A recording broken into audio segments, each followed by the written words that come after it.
بسم اللہ الرحمن الرحیم۔ معزز سامعین،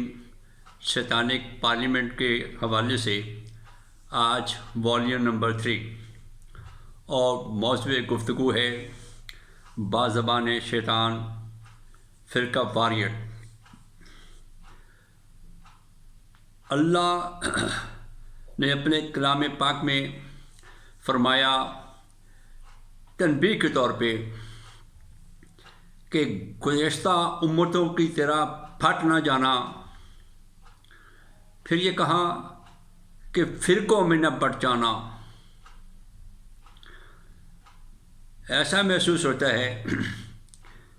کہ جب حضرت انسان یا صاحبان ایمان یا مسلمان اللہ اور اللہ کے رسول کی کوئی بات سن لیتے ہیں اور اس پہ کھڑا ہونے کی کوشش کرتے ہیں تو فوراً طاغوتی طاقتیں، ابلیسی طاقتیں، منفی طاقتیں جو کہ اللہ کے امر کو بلند نہیں کرنا چاہتی،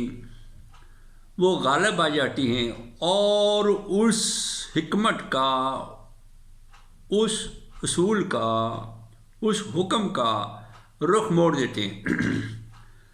مثلاً ہر امت کے ساتھ یہی مسئلہ ہوا کہ جب بھی وقت کے نبی نے دنیا سے رخصت ہوئے، آنکھیں بند کی، اور ہر نبی کی امت مختلف فرقہ جات میں منقسم ہو گئی، جس کی مثال کرسچینٹی میں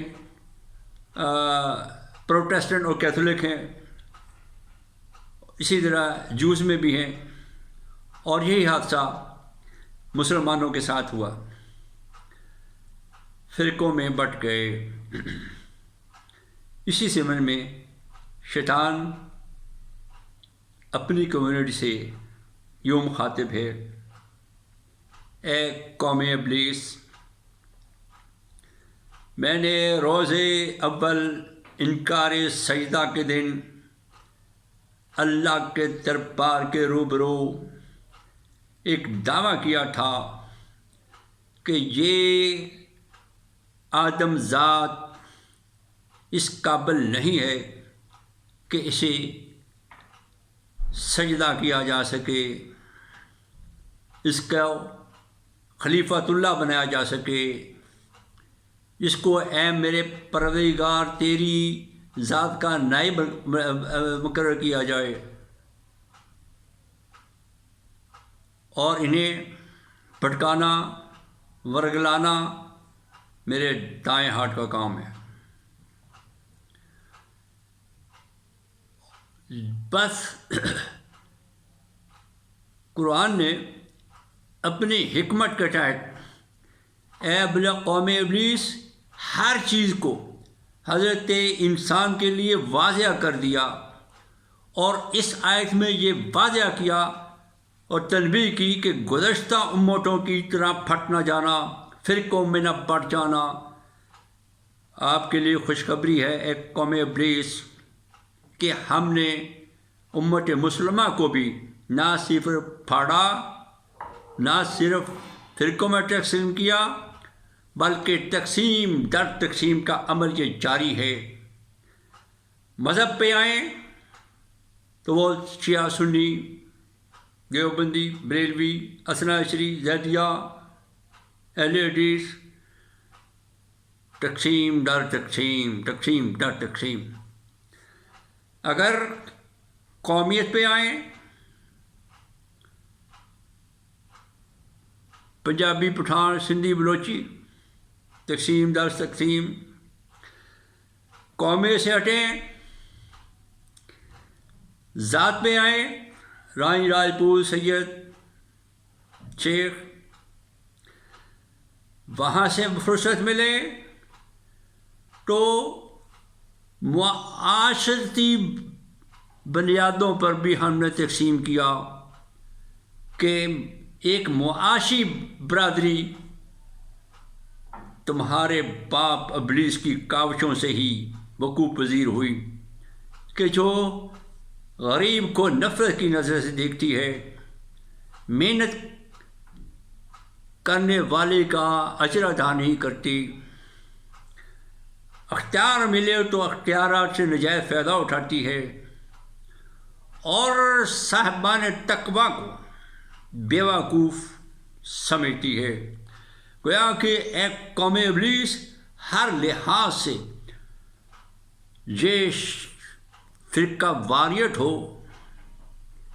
کہ امت کا تصور ہو، دونوں آیات کو بخوبی سے ابلیس اور اس کے شرکاء ہٹ کر رہے ہیں، انہیں پھاڑ بھی رہے ہیں اور فرقہ واریت میں بھی تقسیم کر رہے ہیں۔ حالانکہ میرے عزت والے اللہ نے یہ باور کرایا تھا گزشتہ امتوں کی ایک مثال دے کے، جب کہا کہ گزشتہ امتیں تقسیم ہو گئیں، فرقوں میں بٹ گئیں، جس کے پاس جو کچھ ہے وہ اسی پہ مطمئن ہوئے بیٹھا ہے، دوسرے کو ٹالریٹ نہیں کر رہا ہے۔ اور اللہ نے اس کا حل بھی بتایا تھا، جب نصرانیوں سے کہا، یہودیوں سے کہا، اللہ نے اپنے حبیب سے کہا کہ ان سے کہو کہ اس کلمے کی طرف آؤ جو تم میں اور ہم میں مشترک ہے۔ حل تو موجود ہے، لیکن اللہ زندگی کرے ابلیس اور اولاد ابلیس کی، ہم اولاد آدم کو اس مشترکہ کلمے کی طرف متوجہ نہیں ہونے دیں گے۔ وہ مشترکہ کلمہ حالانکہ گزشتہ امتوں سے بڑھ کے ہے ان کے پاس، ہماری تمام تر کاوشوں کے باوجود ان کا اللہ ایک ہے، رسول ایک ہے، قرآن ایک ہے، مگر مسلمان ایک نہیں۔ یہی ہماری چیٹ ہے۔ اور ایک قوم ابلیس، تم مبارک بات کے مستحق ہو کہ تم نے اپنے باپ کے اس دعوے کی لاج رکھ لی اور بنی نو انسان بالخصوص اہل ایمان تقسیم در تقسیم کے مرحلے سے دو چار ہے اور ہماری کامیابی کا پرچم لہرا رہا ہے۔ اللہ حافظ۔